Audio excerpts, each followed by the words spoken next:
आए भैया हम पूनम शर्मा सभी श्रोता के चैनल में बार बार प्रणाम करतनी। आज अपन चैनल पूनम शर्मा ऑफिशियल के माध्यम से रउआ सभे के बीच उपस्थित बानी। नवरात्र में आगमन भइल बा और माई के आगमन भइल बा। आज हमने विनोद बिहारी रिकॉर्डिंग स्टूडियो हसनपुरा में सभी कलाकार उपस्थित बानी। आप सबके बीच कुछ भजन लेके आए, सुनल जाओ। भक्त माई से अर्जी करता, गुहार करता, कैसे बुलावता। आवो छोड़ी माई ऊंचारे पहाड़, प्यार तनी हमरो के दाना।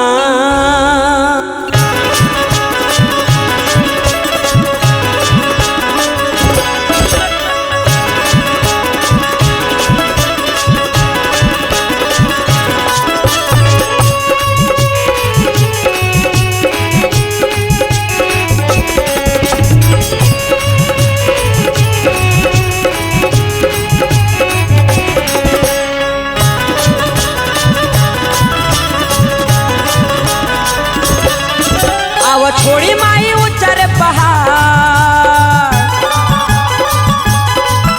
अब छोड़ी माई ऊंचार पहाड़, प्यार तनी हमरो के दाना।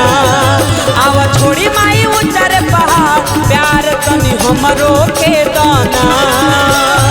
हमरो के दाना ए मैया, हमरो के दाना, हमरो के दाना ए मैया, हमरो के दाना।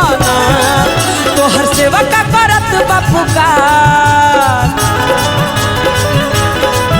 तोहर सेवा का करत बापू का, प्यार तनी हमरो के दाना। तोहर सेवा का करत बापू का, प्यार तनी हमरो के दाना।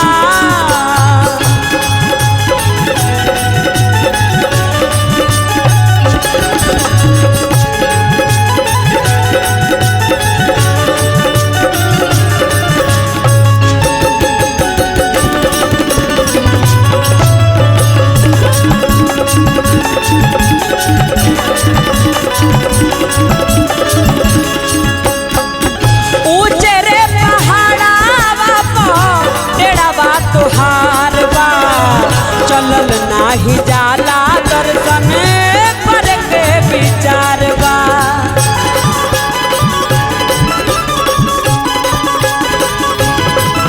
हो ऊंचे रे पहाड़ावा पर डेरावा तोहार बा।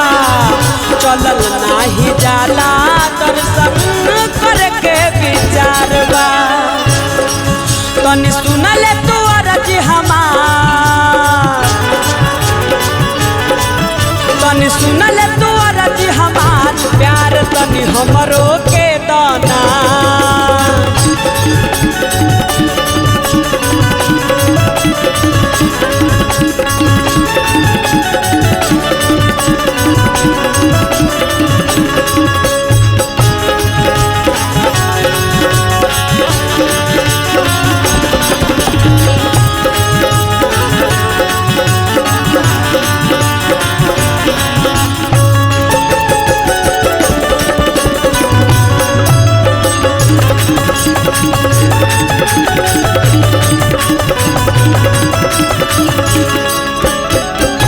करुणा के सागर हऊ तू त महतारी, पूनम के अपने मैया सुन तू लाचारी।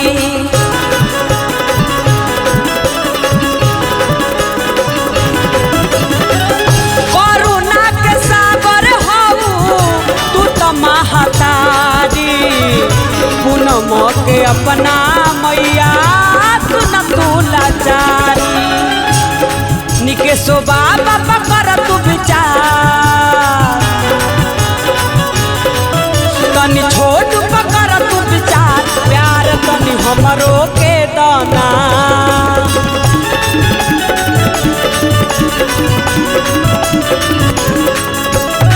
हमरो के दाना ए मैया, हमरो के दाना, हमरो के दाना ए मैया, हमरो के दाना। तोहर सेवा का करत बपुकार